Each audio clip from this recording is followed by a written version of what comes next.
So sa video na ito, pag-uusapan natin kung ano-ano nga ba yung 5 bagay na hindi mo pwedeng tanggalin sa iyong Honda Click. Lahat ng yan pagkatapos ng intro. So sa video nito, itatry natin. So ngayon pag-uusapan natin yung nangyayari po, nagkakos po ng inano nyo po yan, is bubuka. So alam naman natin na patok at in demand ngayon yung Honda Click, lalo na ngayong 2023 na naglabas sila ng version 3. Kaya naman super dami rin nalabas ng mga aftermarket accessories para dito. So sa ganong case, marami din tayong mga idinadagdag na parts, na mga accessories, na mga pampaporma sa ating motor.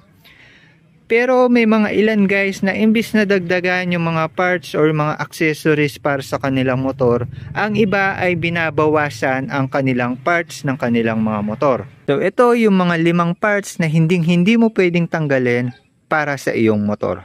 Number 1 po sa ating listahan na hindi mo dapat tanggalin ay ang side mirror.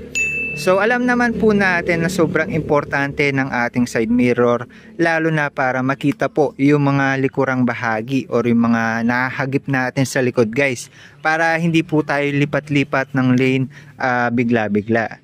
So kahit na po importante yung ating side mirror, may iba po na tinatanggal ito for the sake daw na mas maporma na wala pong side mirror yung motor. So sa iba po, mas maangas pong tignan kapag wala po ito. So ayun po guys, para sa safety ng lahat, unang-una po ay huwag nyo pong tanggalin ang inyong side mirror. Lalo na po kung ang purpose nyo lang po ay pagandahin or papormahin yung inyong motor. Dahil unang-una po sa lahat, hindi po nakakaporma kapag hindi po safe yung sinasakyan natin. So yun po yung tandaan natin. So pangalawang bagay po na hindi nyo dapat tanggalin sa inyong motor ay yung sticker. So kung magtataka kayo, wala rin naman pong sticker yung sa akin. So hindi ko po tinutukoy yung decals or yung mga sticker sa fairings po natin guys. Ang tinutukoy ko po na sticker ay yung mga maliit na detalye, kamukha nito, kamukha niyan, kamukha nito. Tapos meron pa po tayo dito guys, ito, at ito. So yan, kung makikita nyo, ang daming sticker, 'di ba?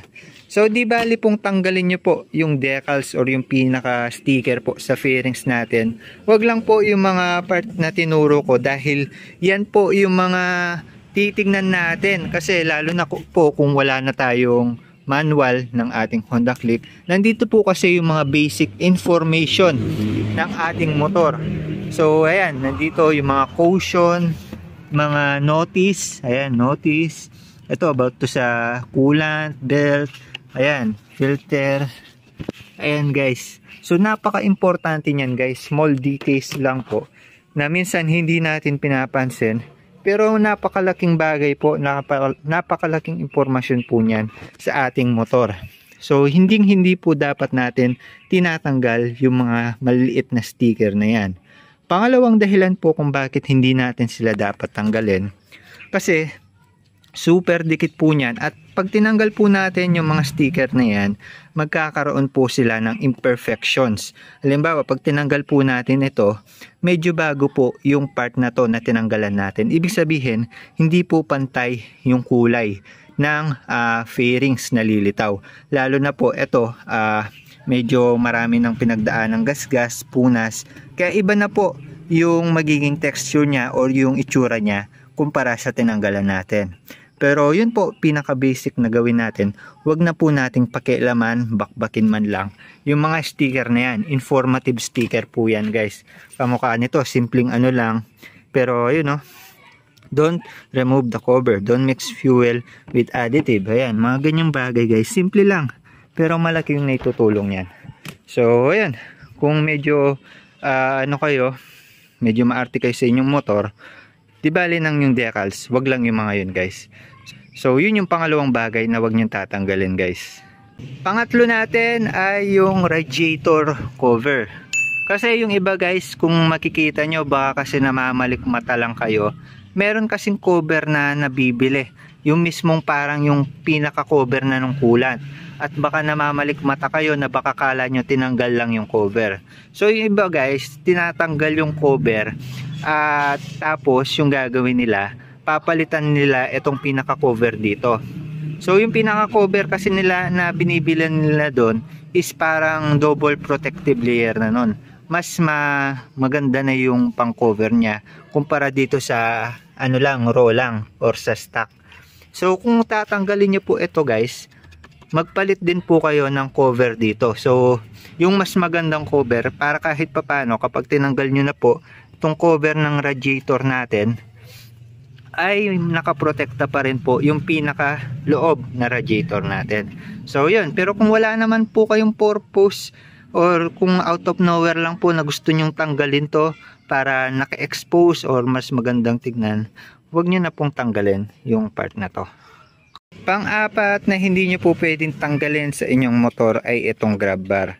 Do marami po siyang nagagawa sa pagdo-double stand or sa paghila ng motor. So marami rin po siyang purpose guys.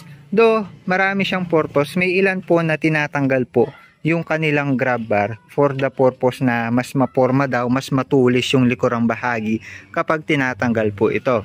So mali po yun na kala nila mas maporma kapag wala pong ganito. Mas maganda daw yung shape, huges. So yun, kagaya lang po ng side mirror, tatandaan po natin na mas nagiging maporma yung motor kapag reliable po siyang gamitin, gaya ng kapag may grab bar po siya. So wag na wag po natin tatanggalin yung ating grab bar.